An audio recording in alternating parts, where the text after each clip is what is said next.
Hey, brother, there's an endless road to rediscover. Hey, sister, know the water's sweet, but blood is thicker. Oh, with the In our world, there are very many people who have impacted or influenced society for the better. Very much of them are from our very own country, Canada. In this brief presentation, I've chosen 3 people who I feel have been the most influential, and they're all born in Canada. First up is the local category. For this, I chose Jennifer Halisko. Jennifer Halisko has been very influential and an important reason to why schools are the way they are today. She has been the Halton District School Board Trustee, or HDSB Trustee, for Ward 6 in Burlington since 2003. Ward 6 is where we, or more specifically Hayden, is located. She used to work as a veterinarian until she retired to get into politics. Now she's an avid gardener and has been married for 28 years. She is a mother to 3 sons who are now young adults.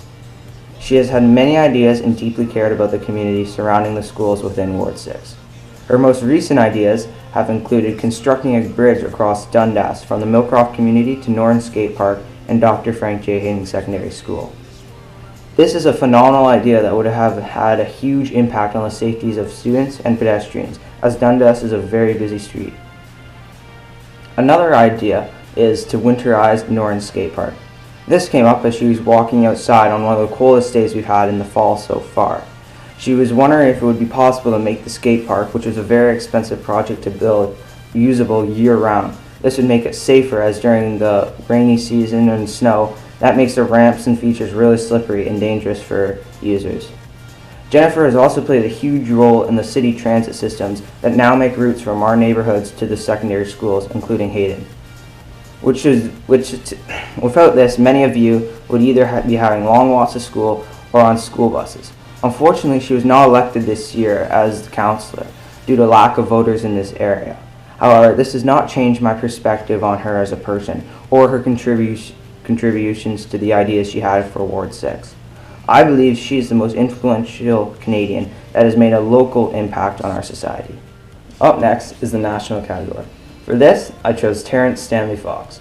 Many know him as Terry Fox. Terry has been one of the most influential, inspiring, and important Canadians when it comes to making a national impact on this country. Terry was born in Winnipeg, Manitoba on July 28, 1958. After his family moved to Shirley, British Columbia in 1966, Terry began to develop a deep passion for basketball and long-distance running. Unfortunately, in March 1977, Terry was diagnosed with cancer, which formed around his knee. He was later then told that his leg would have to be amputated and he only had a 50% chance of survival. Surprisingly, only 3 weeks after his surgery, Terry was back out playing golf with his father and wheelchair basketball in the national championships in Edmonton. While in the hospital, Terry had read an article about the first ever amputee to complete the Boston City Marathon. This inspired him to complete his solo run across Canada. He trained for 14 months straight before starting his run from St. John's, Newfoundland to Victoria, British Columbia. As the run went on, so the donations and crowds grew larger. He also began to receive national awards, such as the Order of Canada, the Order of Dogwood, Canada's Newsmaker of the Year in 1980, as well as the Lou Marsh Award for being the nation's top athlete. Unfortunately, Terry's cancer grew worse as the run went on, and it eventually reached his lungs. On September 1st, just outside of Thunder Bay, he was forced to stop as the coughing and pain became too much to bear.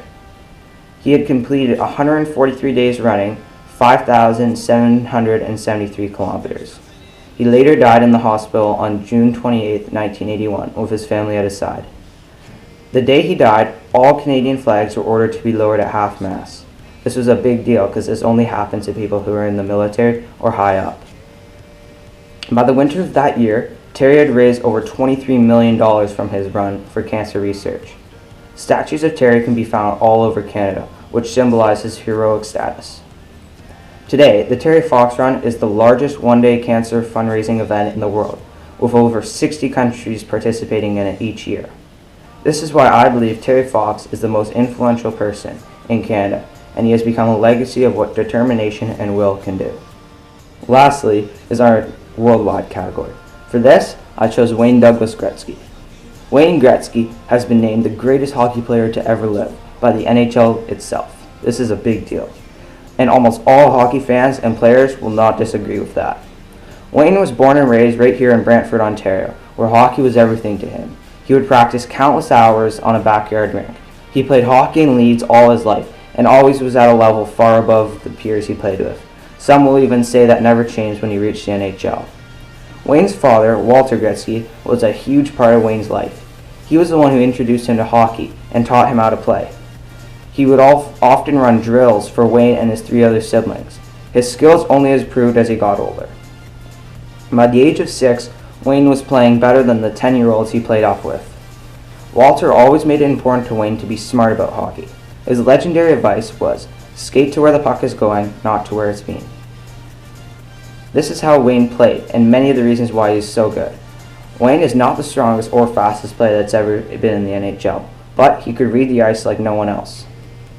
He could predict passes, moves, and saves. This gave him the nickname, the Great One. One of his most iconic symbols was to tuck his jersey into the right side of his pants. This came from the fact that he always had to play several years up with kids much older than him, therefore much larger jersey sizes that often never fit his small body. It became almost a trademark of him, and he did it all the way through the NHL career. His NHL career started in 1979 when he played for the Edmonton Oilers. In his first NHL season, he was awarded the league's MVP.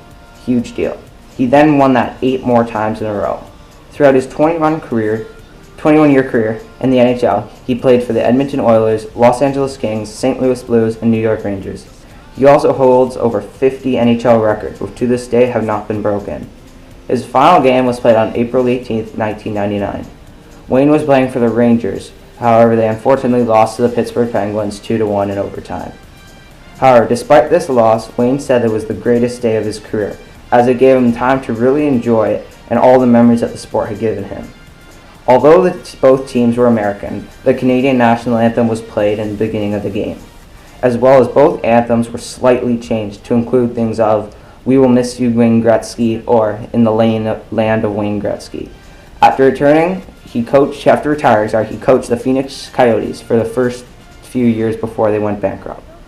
Wayne was, in my opinion, the most influential person that has not only affected Canada, but other countries as well.